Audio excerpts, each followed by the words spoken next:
മഴ പെയ്തുകൊണ്ടിരിക്കുന്ന ഒരു നല്ല സായാഹ്നം.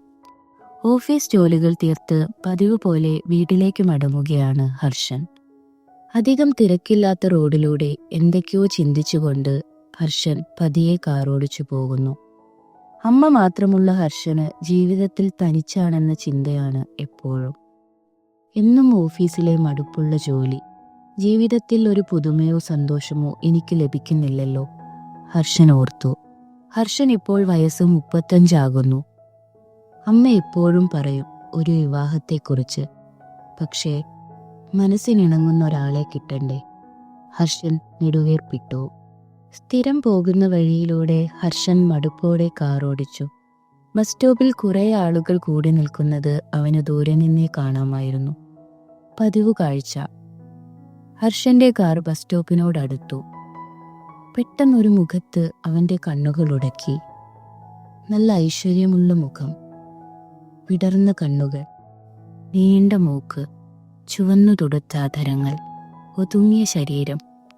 വെള്ളത്തുള്ളികൾ മുഖത്തിലും കഴുത്തിലുമായി തങ്ങി നിൽക്കുന്നു. ഹർഷൻ അവന്റെ കണ്ണുകൾ ആ മുഖത്തു നിന്ന് എടുക്കാനായില്ല. അവൻ പോലും അറിയാതെ അവന്റെ കാലുകൾ പതിയെ ബ്രേക്കിൽ അമർന്നു. ഒരുപാട് നാളായി അവൻ തേടി അലയുന്ന മുഖമാണതെന്ന് അവൻ ആ നിമിഷം തോന്നിപ്പോയി. അവന്റെ മുമ്പിൽ അപ്പോൾ ആ മുഖം മാത്രമേ ഉണ്ടായിരുന്നുള്ളൂ. ഹർഷൻ കാറിൽ നിന്നിറങ്ങി പതിയെ അവളുടെ അടുത്തേക്ക് നടന്നു. പരിസരം മറന്ന് കുറച്ചു നേരം അവൻ അവളുടെ കണ്ണുകളിലേക്ക് നോക്കി. ഒരു നിമിഷം അവളുടെ കണ്ണുകളും അവന്റെ കണ്ണിലുടക്കി. പെട്ടെന്ന് ബോധം തിരിച്ചു കിട്ടിയതെന്ന പോലെ ഒന്നും മിണ്ടാതെ കാറിൽ കയറി വേഗത്തിൽ ഓടിച്ചുപോയി. എന്താണ് സംഭവിച്ചതെന്നറിയാതെ അവൾ സ്തംഭിച്ചു നിന്നു. വീട്ടിലെത്തിയ ഹർഷന് ആ മുഖം മറക്കാനായില്ല. അവൻ ഏറെ നേരം ആ മുഖം ഓർത്തുകൊണ്ട് അങ്ങനെ ഇരുന്നു. ആരായിരിക്കും അവൾ? എന്തായിരിക്കും അവളുടെ പേര്? എനിക്കവളെ വീണ്ടും കാണാൻ സാധിക്കുമോ? ഒരുപാട് ചോദ്യങ്ങൾ അവന്റെ മനസ്സിലൂടെ കടന്നുപോയി. സമയം ഏറെ നേരം കഴിഞ്ഞു. അവൻ ഉറങ്ങാനായില്ല. അവളുടെ വിടർന്ന കണ്ണുകളിലെ ആ നോട്ടം ആ രാത്രിയിലെ ഹർഷന്റെ ഉറക്കം കെടുത്തി. പിറ്റേന്ന് എങ്ങനെയാണ് സമയം കളഞ്ഞതെന്ന് ഹർഷൻ അറിയില്ല. എങ്ങനെയോ വൈകുന്നേരമായി. അവൻ വേഗത്തിൽ കാറോടിച്ച് ബസ് സ്റ്റോപ്പിലെത്തി. അവൻ ആശ്വാസമായി. അവൾ അവിടെ തന്നെ ഉണ്ടായിരുന്നു. അവൻ കാറിൽ നിന്നിറങ്ങാതെ തന്നെ അവളെ നോക്കി. അവളുടെ മുഖത്ത് ഒരു ഞെട്ടലുണ്ടായിരുന്നു. ഇന്നലെ കണ്ട ആളല്ലേ ഇത് എന്ന ആശ്ചര്യമോ? അവളും അവനെ ഇടം കണ്ണിട്ടൊന്നു നോക്കി. ഹർഷൻ അധിക സമയം അവിടെ നിന്നില്ല. അവൻ വേഗം തന്നെ വീട്ടിലേക്ക് മടങ്ങി.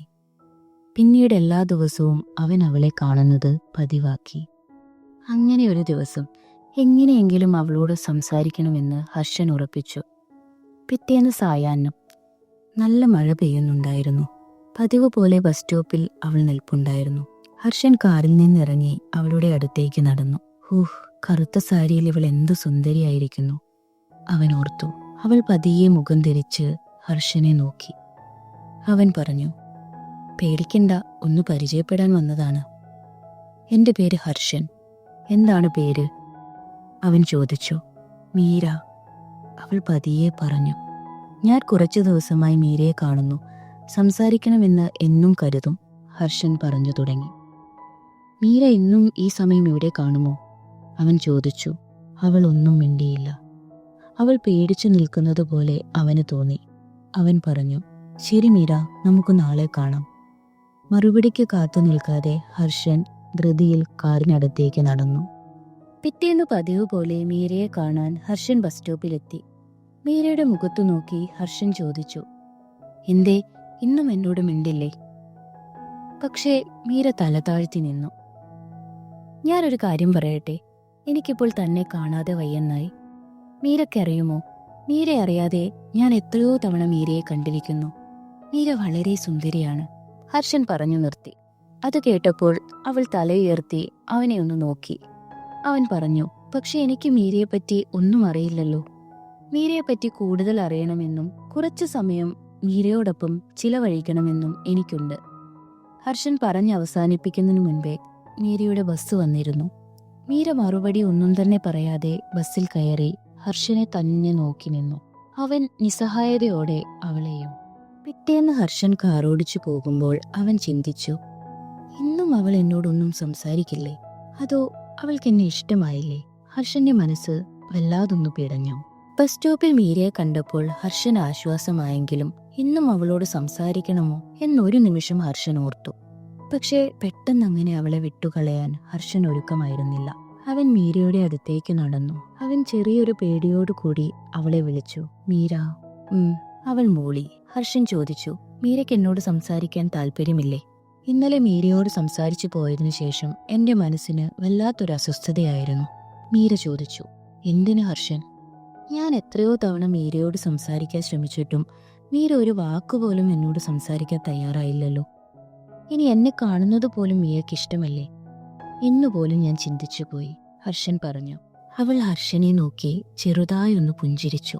ആ പുഞ്ചിരി ഹർഷന് ഒരു നിമിഷത്തേക്ക് ആശ്വാസം നൽകി. അവൻ ധൈര്യം സംഭരിച്ച് മീരയോട് ചോദിച്ചു, നമുക്ക് എവിടെയെങ്കിലും കുറച്ചു സമയം ഒന്ന് ഇരുന്ന് സംസാരിച്ചാലോ? മീരയ്ക്ക് പോയിട്ട് ധൃതിയുണ്ടോ?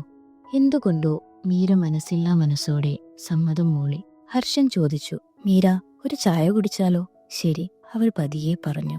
അവർ ഇരുവരും അധികം തിരക്കില്ലാത്ത ഒരു ചായക്കടയിൽ കയറി. ഹർഷൻ സംസാരം തുടങ്ങി. മീര വളരെ സുന്ദരിയായിരിക്കുന്നു. മീര ചോദിച്ചു, ഞാൻ സുന്ദരിയായിരിക്കുന്നത് കൊണ്ടാണോ എന്നോട് ഈ അടുപ്പം കാണിക്കുന്നത്? ഹർഷൻ മറുപടി പറഞ്ഞു, അല്ല, ഞാൻ പണ്ട് എപ്പോഴൊക്കെയോ മനസ്സിൽ താലോലിച്ചുകൊണ്ട് നടന്നിരുന്ന മുഖമാണ് മീരയ്ക്ക്. ഞാൻ ഇതിനു മുമ്പ് ഒരിക്കലും ഇങ്ങനെ ആരുടെ പുറകെ നടന്നിട്ടില്ല. പക്ഷേ മീര ഇത് വിശ്വസിക്കുമോ എന്ന് എനിക്കറിയില്ല. പക്ഷേ മീര അതിന് മറുപടി പറയാതെ ചായ കുടിക്കുന്നതായി നടിച്ചു. ചായ കുടിക്കുമ്പോഴും ഹർഷന്റെ നോട്ടം മീരയുടെ മുഖത്തായിരുന്നു. എന്തോ വല്ലാത്തൊരാകർഷണം ആ മുഖത്തിന്. അവൻ ചോദിച്ചു, മീര, ഇനി നാളെ കാണാമല്ലോ അല്ലേ? എനിക്ക് പേടിയാണ് ഹർഷൻ, അവൾ പറഞ്ഞു. എന്തിന്? അവൻ ചോദിച്ചു. എനിക്ക് പോകണം ഹർഷൻ, സമയം വൈകുന്നു, അവൾ തിടുക്കത്തിൽ പറഞ്ഞു. ഹർഷൻ അവളെ തടഞ്ഞുകൊണ്ട് പറഞ്ഞു, മീര, ഒരു നിമിഷം. എനിക്ക് മീരയോട് സംസാരിച്ചു മതിയായില്ല. ഇതാണ് എൻ്റെ ഫോൺ നമ്പർ. മീരയ്ക്ക് എപ്പോൾ വേണമെങ്കിലും എന്നെ വിളിക്കാം. അവൾ പോലും അറിയാതെ കൈനീട്ടി ആ ഫോൺ നമ്പർ വാങ്ങി അവൾ തിരിഞ്ഞു നടന്നു. അപ്പോൾ അവളുടെ മനസ്സിൽ എന്താണെന്ന് അവൾ പോലും അറിയുന്നുണ്ടായിരുന്നില്ല. വീട്ടിൽ വന്നതിന് ശേഷം കുളി കഴിഞ്ഞ് മുടി തോർത്തിക്കൊണ്ടിരിക്കുകയായിരുന്നു മീര. അവൾ ഓർത്തു, ഞാൻ എന്തിനാണ് ഹർഷന്റെ കയ്യിൽ നിന്ന് ഫോൺ നമ്പർ വാങ്ങിയത്? അവന്റെ സംസാരം ഞാൻ ഇഷ്ടപ്പെട്ടു തുടങ്ങിയോ? ഇപ്പോൾ എനിക്ക് ഹർഷന്റെ ശബ്ദം ഒന്ന് കേൾക്കാൻ കഴിഞ്ഞിരുന്നെങ്കിൽ. മീര ഓർത്തു. ഹർഷൻ തന്ന ഫോൺ നമ്പർ അവൾ അവളുടെ ബാഗിൽ നിന്നെടുത്ത് പതിയെ ഫോണിനടുത്തേക്ക് നടന്നു. അവൾ ആദ്യം ഒന്ന് സംശയിച്ചു നിന്നു, ഹർഷനെ വിളിക്കണോ? പക്ഷെ എന്തുകൊണ്ടോ അവൾ ഹർഷന്റെ നമ്പർ ഡയൽ ചെയ്തു. മറുവശത്ത് ഹർഷന്റെ ശബ്ദം. ഹലോ. അവൾ പെട്ടെന്ന് തന്നെ ഒന്നും മിണ്ടാതെ ഫോൺ കട്ട് ചെയ്തു. അവളുടെ നെഞ്ചിടിപ്പ് കൂടുന്നുണ്ടായിരുന്നു. ഹർഷന് ഞാനാണെന്ന് മനസ്സിലായി കാണുമോ? അതോ എന്റെ കോളിനായി കാത്തിരിക്കുകയായിരിക്കുമോ? മീര ഓർത്തു. വീണ്ടും ഹർഷനെ വിളിക്കാൻ അവളുടെ മനസ്സ് പറഞ്ഞുകൊണ്ടേയിരുന്നു. അവൾ വീണ്ടും ഹർഷന്റെ നമ്പർ ഡയൽ ചെയ്തു. ഹലോ. ഹർഷൻ ഫോൺ എടുത്തു. ഹലോ. മീരയുടെ ഇടറിയ ശബ്ദം ഹർഷന്റെ കാതിൽ പതിഞ്ഞു. ഹലോ, മീരയല്ലേ? ഹർഷൻ ചോദിച്ചു. അവൾ പതിയെ മൂളി. മീര എന്നെ വിളിക്കുമെന്ന് എനിക്കറിയാമായിരുന്നു, ഹർഷൻ പറഞ്ഞു. അതെങ്ങനെ ഹർഷൻ അറിയാം? മീര ചോദിച്ചു. എന്തോ എനിക്കങ്ങനെ തോന്നി, ഹർഷൻ മറുപടി പറഞ്ഞു. ഞാൻ വിളിച്ചത് ബുദ്ധിമുട്ടായോ? മീര ചോദിച്ചു. ഇല്ല മീര, ഒരിക്കലുമില്ല, ഹർഷൻ പറഞ്ഞു. നമ്മൾ സംസാരിച്ച് പിരിഞ്ഞപ്പോഴും എന്തോ പേടി കൊണ്ട് എനിക്ക് അധികം സംസാരിക്കാനായില്ല. ഞാൻ ഇപ്പോഴും ഹർഷനെക്കുറിച്ച് ആലോചിക്കുകയായിരുന്നു, മീര പറഞ്ഞു. എന്നെക്കുറിച്ചോ? എന്താണ് ആലോചിക്കുന്നത്? അവൻ ആശ്ചര്യത്തോടെ ചോദിച്ചു. അന്ന് ആദ്യമായി ഹർഷനെ കണ്ട ദിവസം മുതൽ ഇന്നിതാ ഞാൻ ഇങ്ങനെ ഫോണിലൂടെ ഹർഷനോട് സംസാരിക്കുമെന്ന് പോലും ഞാൻ കരുതിയില്ല, മീര പറഞ്ഞു. എല്ലാം ഒരു നിമിത്തമാണ് മീര. എന്തേ? മീരയ്ക്ക് ഈ സംസാരം ഇഷ്ടമായില്ലേ? ഹർഷൻ ചോദിച്ചു. പക്ഷേ മീരയുടെ മറുപടി മൗനമായിരുന്നു. ആ മൗനത്തിന്റെ അർത്ഥം അപ്പോൾ ഹർഷന് മനസ്സിലായില്ല. ഫോൺ വെച്ചതിന് ശേഷം ഒരു പുസ്തകം വായിക്കാനായി അവൾ എടുത്തെങ്കിലും വായിക്കാനായില്ല. പുസ്തകം ഒരു ഓരത്ത് വെച്ച് അവൾ കണ്ണുകൾ അടച്ചു കിടന്നു. മനസ്സിൽ എന്തുകൊണ്ടാണ് ഹർഷന്റെ മുഖം തെളിഞ്ഞു വരുന്നത്? ഹർഷൻ ഈ സമയം മീരയെ ഓർത്ത് ഉറങ്ങാനാവാതെ കിടക്കുകയായിരുന്നു. അവന്റെ മനസ്സിലൂടെ ഒരുപാട് കാര്യങ്ങൾ കടന്നുപോയി. മീര ഇപ്പോൾ എൻ്റെ അടുത്തുണ്ടായിരുന്നെങ്കിൽ അവളുടെ മുടിയിഴകൾ തലോടെ അവളുടെ വിടർന്ന കണ്ണുകളിലേക്ക് നോക്കി പറയാമായിരുന്നു, എനിക്ക് നിന്നെ ഒരുപാട് ഇഷ്ടമാണെന്ന്. അവൻ ഓർത്തു. അപ്പോൾ അവൾ എന്തായിരിക്കും എന്നോട് പറയുക? അതോ ഒന്നും മിണ്ടാതെ എന്നെ മുറുക്കെ കെട്ടിപ്പിടിക്കുമോ? അങ്ങനെ കെട്ടിപ്പിടിച്ചാൽ ഞാൻ അവളുടെ ചെവിയിൽ പതിയെ ചുംബിച്ചുകൊണ്ട് പറയും, എനിക്ക് നിന്നെ ഒരുപാട് ഇഷ്ടമാണ് മീര. മറ്റാരോടും തോന്നാത്ത, ഒരിക്കലും പറഞ്ഞറിയിക്കാനാവാത്ത അന്ധമായ ഒരിഷ്ടം. മീര, ഇനിയും എന്നെ മുറുകെ കെട്ടിപ്പിടിക്കൂ. ആ രാത്രിയിൽ മീരയെ തൊട്ടും തഴുകിയും അവൻ നേരം വെളുപ്പിച്ചു. പക്ഷേ അന്ന് ആ രാത്രിയിൽ ഹർഷൻ ഒരു കാര്യം മനസ്സിലുറപ്പിച്ചു. ഇനി അവളെ കാണുമ്പോൾ തൻ്റെ ഇഷ്ടം തുറന്നു പറയുമെന്ന്.